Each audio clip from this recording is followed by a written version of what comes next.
शिक्षा से ज्यादा मूल्यवान कोई चीज नहीं है। इसे केवल परिश्रम द्वारा ही पाया जा सकता है। स्वागत है एक बार फिर से आप सबका मेरे YouTube चैनल पे। मैं हूं आपका एजुकेशन गुरु, आपका सफलता मंत्र। जैसा कि आप जानते हैं, मैं आपके लिए लेकर आता हूं कक्षा 10 के हिंदी के वीडियोस, और इसी कड़ी में आगे बढ़ते हुए मैं आज लेकर आया हूं कक्षा 10 का हिंदी से क्षितिज भाग 2 का पाठ 1, जिसका शीर्षक है पद, जिसके लेखक हैं सूरदास या रचयिता हैं सूरदास। ये पद सूरदास द्वारा लिखे गए हैं। आज हमारा उद्देश्य रहेगा सभी विद्यार्थी पाठ के अंत में दिए गए या पूछे गए प्रश्नों के उत्तर आसानी से दे अथवा लिख सकें। यह वीडियो बनाया है और प्रस्तुत कर रहे हैं चंद्र उदय सिंह, यानी कि मैं आपका एजुकेशन गुरु। तो आइए शुरू करते हैं पद सूरदास द्वारा रचित। किंतु ये वीडियो शुरू करने से पहले अगर आपने अभी तक मेरा चैनल सब्सक्राइब नहीं किया है तो ज़रूर सब्सक्राइब करें और बेल आइकन दबाना ना भूलें, ताकि मेरा वीडियो पहुंचे आप तक सबसे पहले और आपका कोई वीडियो मिस ना हो। आज की हमारी गतिविधि केंद्रित होगी पाठ के अंत में दिए गए प्रश्नों के उत्तर खोजने या लिखने पर। तो आइए आज का वीडियो शुरू करते हैं। पहला प्रश्न, गोपियों द्वारा उद्धव को भाग्यवान कहने में क्या व्यंग्य निहित है? गोपियां जब उद्धव से बात कर रही हैं तो उनसे कुछ वो बात कह रही हैं और कह रही हैं कि तुम बहुत भाग्यवान हो, तो इसमें कोई व्यंग्य छुपा है। तो आइए उत्तर में जानते हैं कि वो कौन सा व्यंग्य है जो गोपियां उद्धव पर कह रही हैं। गोपियों द्वारा उद्धव को भाग्यवान कहने में वक्रोक्ति है। वक्रोक्ति का अर्थ क्या है? अर्थालंकार का एक भेद, जिसमें कही गई बात श्लेष के आधार पर अन्य भाव निकलता है। जैसे वो दिखने में तो उसकी प्रशंसा कर रही हैं, किंतु वास्तव में कहना चाह रही हैं कि तुम बड़े अभागे हो कि प्रेम का अनुभव नहीं कर सके, ना किसी के हो सके, ना किसी को अपना बना सके। तुमने प्रेम का आनंद जाना ही नहीं, यह तुम्हारा दुर्भाग्य है। गोपियां ऐसा कह रही हैं। आइए दूसरा प्रश्न पढ़ते हैं। उद्धव के व्यवहार की तुलना किस किस से की गई है? ठीक है, साधारण सा प्रश्न है, तो आइए इसका उत्तर जानते हैं। उद्धव के व्यवहार की तुलना दो वस्तुओं से की गई है। पहला, कमल के पत्ते से, जो पानी में रहकर भी गीला नहीं होता है ना? कमल का पत्ता कभी भी पानी में रहने के बावजूद भी गीला नहीं होता। और दूसरा, तेल में डूबी गागर से, जो तेल के कारण पानी से गीली नहीं होती है।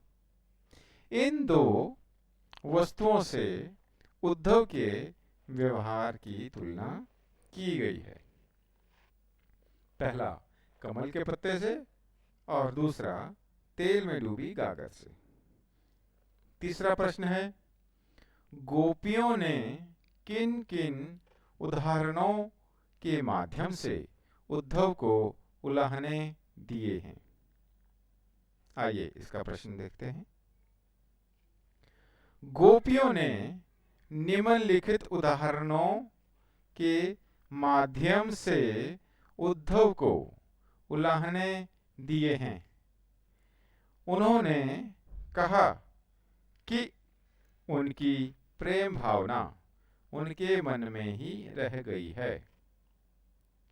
वे न तो कृष्ण से अपनी बात कह पाती हैं, न अन्य किसी से। दूसरा, वे कृष्ण के आने के इंतजार में ही जी रही थी, किंतु कृष्ण ने स्वयं न आकर योग संदेश भिजवा दिया। इससे उनकी विरह व्यथा और अधिक बढ़ गई। तीसरा, वे कृष्ण से रक्षा की गुहार लगाना चाह रही थी, वहां से प्रेम का संदेश चाह रही थी, परंतु वहीं से योग संदेश की धारा को आया देखकर उनका दिल टूट गया।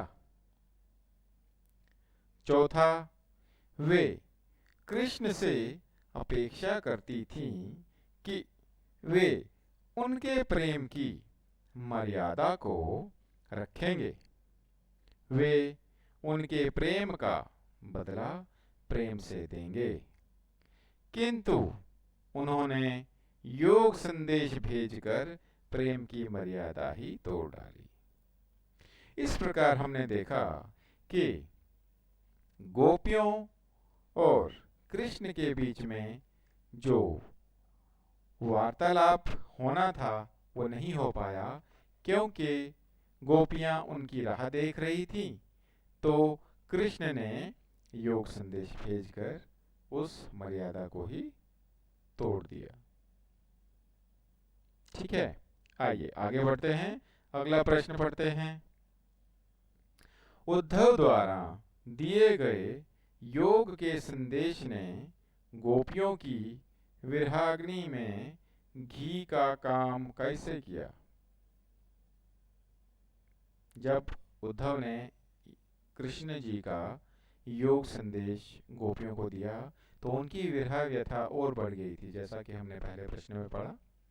तो आइए देखते हैं उनकी विरहाग्नि और कैसे बढ़ गई, या उसमें उद्धव के योग संदेश का घी का काम उसने कैसे किया। श्री कृष्ण के मथुरा चले जाने पर गोपियां पहले से विरहाग्नि में जल रही थी। वे श्री कृष्ण के प्रेम संदेश और उनके आने की प्रतीक्षा कर रही थीं। ऐसे में श्री कृष्ण ने उन्हें योग साधना का संदेश भेज दिया, जिससे उनकी व्यथा कम होने के बजाय और भी बढ़ गई। इस तरह उद्धव द्वारा दिए गए योग के संदेशों ने गोपियों की विरह अग्नि में घी का काम किया। ठीक है, आगे चलते हैं, आगे बढ़ते हैं। मर्यादा न लही के माध्यम से कौन सी मर्यादा न रहने की बात की जा रही है? ये पद में लिखा गया है, तो इसी के बारे में हम अभी बात करेंगे। उत्तर देखते हैं। प्रेम की यही मर्यादा है कि प्रेमी और प्रेमिका दोनों प्रेम को निभाएं। वे प्रेम की सच्ची भावना को समझें और उसकी मर्यादा की रक्षा करें। परंतु कृष्ण ने गोपियों से प्रेम निभाने की बजाय उनके लिए नीरस योग संदेश भेज दिया, जो कि एक छलावा था, भटकाव था। इसी छल को गोपियों ने मर्यादा का उल्लंघन कहा है।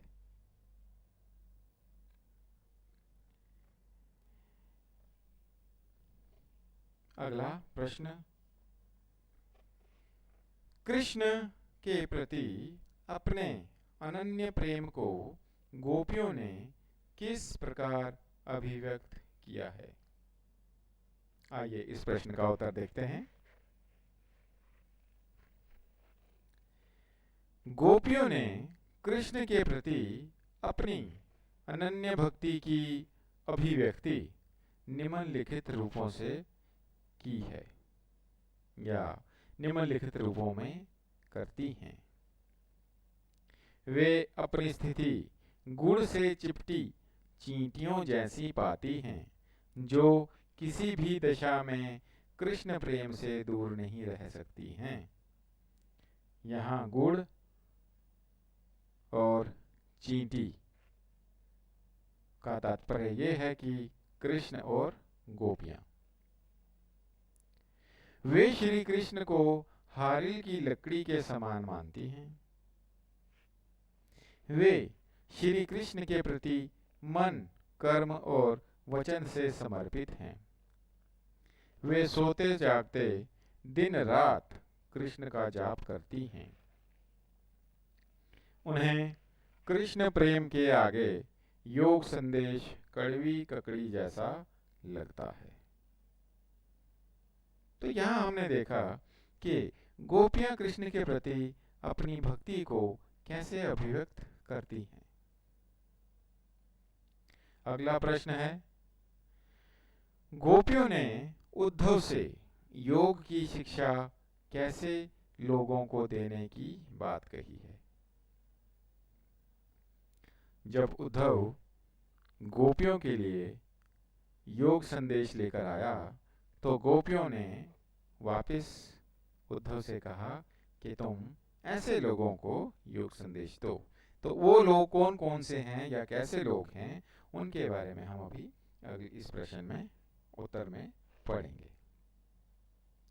गोपियों ने उद्धव को कहा है कि वे योग की शिक्षा ऐसे लोगों को दें जिनके मन स्थिर नहीं है, जिनके हृदयों में कृष्ण के प्रति सच्चा प्रेम नहीं है, जिनके मन में भटकाव है, दुविधा है, भ्रम है और चक्कर है।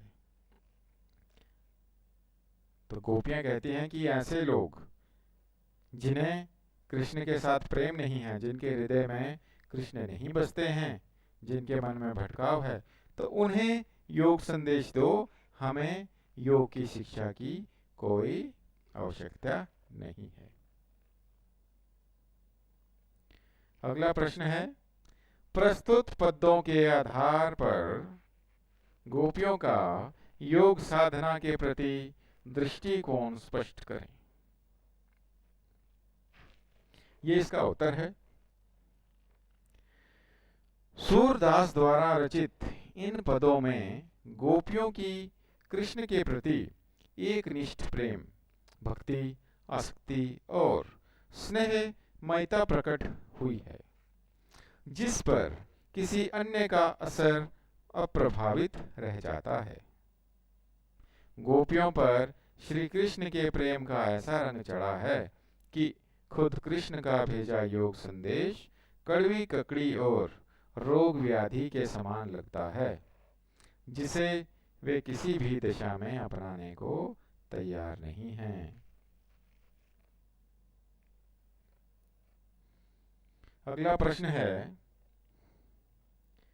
गोपियों के अनुसार राजा का धर्म क्या होना चाहिए?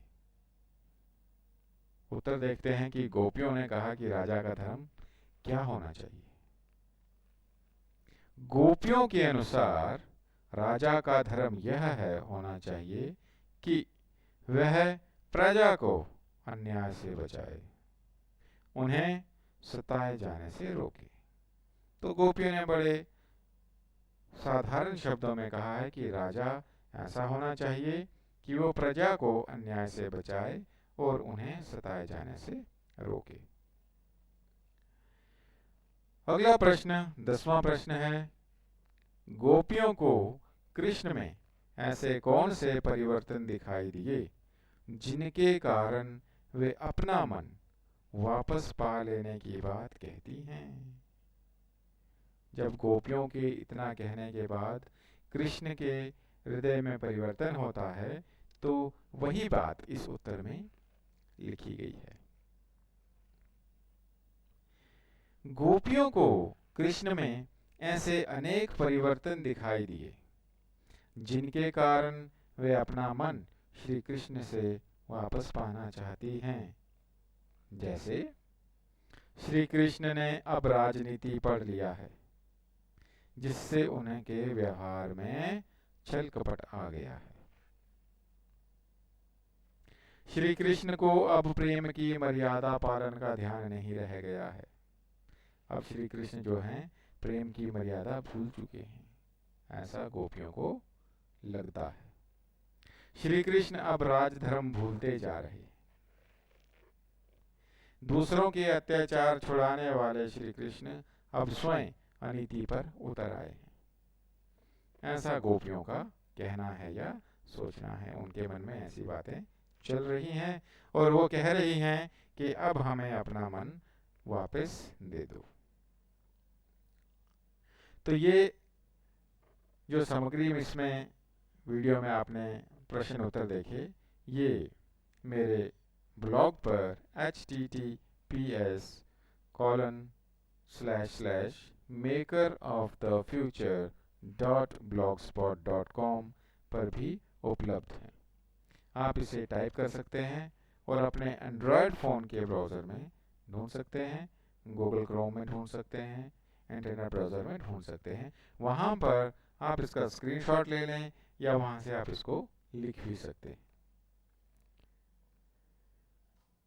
ये लिंक इस वीडियो के डिस्क्रिप्शन में भी मिलेगा। आप वहाँ से भी क्लिक करके डायरेक्ट मेरे पोर्टल पर जा सकते हैं, मेरे ब्लॉग पे जा सकते हैं। और अगर आपका कोई प्रश्न है तो आप वो मुझे निसंकोच भेजिए, मेरे ब्लॉग पे भेजिए या मेरे YouTube के कमेंट बॉक्स में लिखिए, तो मैं उसको आंसर देने के लिए तैयार रहूँगा। आज के लिए इतना ही। देखने के लिए धन्यवाद। शेयर करना ना भूलें। प्रस्तुत करता एजुकेशन गुरु उदय सर।